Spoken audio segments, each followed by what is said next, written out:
Hi, Stella. Basically, first, big thanks for taking the interview. And this is a series that the Minerva Quest is starting on visions of Minerva.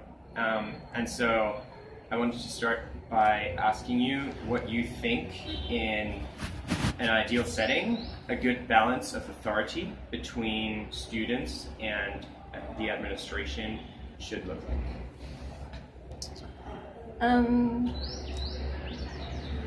I think the main kind of trade-off there is in any democratic process is time and democracy, because usually actually democratic processes just take time. But usually I think it's also worth it because you end up with a result that actually everybody agrees with, or actually everybody was at least involved in the decision process, and so they own it and they live it, and you don't have to rediscuss it every day because this discussion happened once and then it's solved. And I think there's a lot more space for more student engagement in decisions. I can't even really say where I would say it stops. I mean, of course, there's I would actually say the only limits that I see is privacy things. Like, of course, other students can't just look at some students' grades and determine whether they should stay at Minerva. But I really, besides these really legal limitations, I don't really see any limitations besides time, and that's something where you have to find good processes that are efficient. I think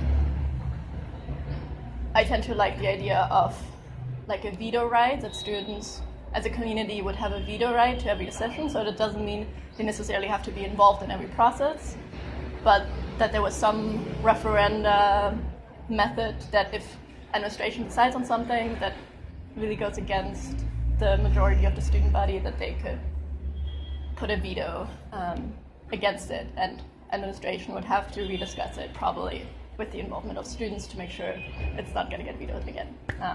I think that's kind of some opportunities I see, but it's really flexible, but in any case, much, much more than we have right now.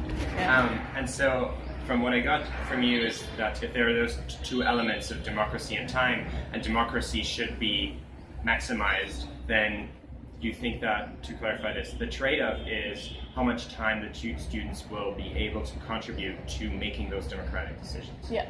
Right. How do you think that we should, or that a student government should fill the role of motivating students to put in that time and to value that time to make those decisions? I think one thing they could do is just accessibility, to make communication, transparency and accessibility of information.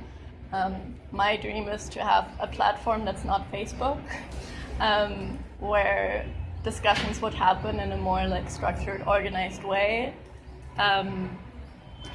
without somebody posting, "Can you please put that in the request post?" And some more legitimacy behind it, that you could actually kind of, let's say, have a deadline of every week we will vote on a max amount of points, let's say 10, and during the week people could submit to this platform, kind of like UserVoice. They could submit any proposal they have, people could like it, and that would mean it would be upvoted to be put on the agenda that would be voted on at the end of the week. And that really just means everybody has to commit, I don't know, half an hour of looking at their phone, reading the discussions, and clicking 10 times yes or no. I think that's a way where ASM could kind of facilitate this, just building this platform, or finding, I'm sure there's a lot of different apps and platforms that do this and that exist, and just finding that, facilitating it, working with administration to find a way to make this legit, that they would take this data for serious, that it would have the kind of the same recognition as survey results of Minerva, to say, yeah, we voted on this and 75% of the student body wants this. Please, just do it. Yeah.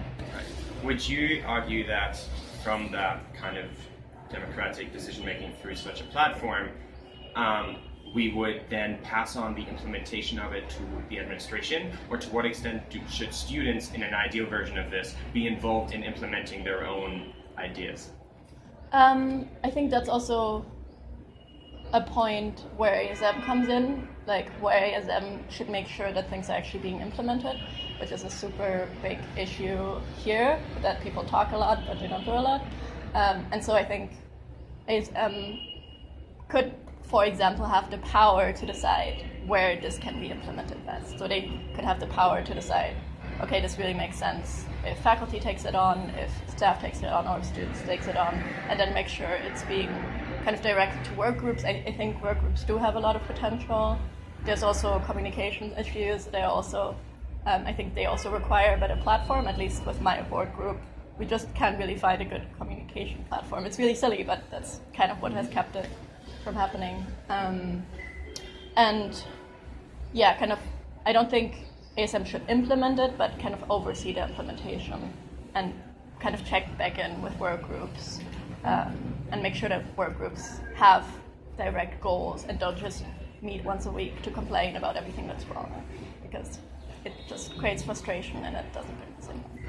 So in that model, do I see that you basically envision an ASM that is not so much of, like, it creates such a platform, but it's not so much a facilitator for advocating action, instead of a supervisor for overseeing implementation of ideas? Yes. So an executive rather than a legislative body in a way. Yes, but I guess the first kind of, I think because we're not, it just doesn't have executive power right now. Mm-hmm. So that's where I would like it to see, but I think until then it has to be a militia that gets us to have that power that we don't have right now. So I think I feel quite militant about ASM right now, because it just doesn't make sense to keep doing it if we don't have power that's legit. That's how I feel about it. Yeah. Awesome. That concludes most of my questions, to be honest. Thanks a lot for answering those questions. If you have any other thoughts or ideas that you would want to add on, please go ahead, but otherwise. I don't know, I think like something why I'm so passionate about democratic education is because I think it reflects our world. Like, if we don't practice democracy in our closed circle, we can't claim to be democratic citizens, I think, and we can't train to be democratic citizens. And it's so crazy to see how I feel like what's happening at Minerva right now, with like nobody showing up to ASM, anything is super similar to like the tiredness of democracy that's happening in the world on a bigger level, where people just don't think it matters anymore. And I think that's kind of why I feel like this matters much more than it might seem, although the decisions themselves might not be a big deal at the end. Yeah, it'll be 4 years with a little bit more or less of something. It's maybe not that big of a deal, but the experience of us as a community having this process of discussing more, of engaging more in talking to people with different opinions, thinking more about the responsibility we have with one single vote, I think translates to democracy in the world.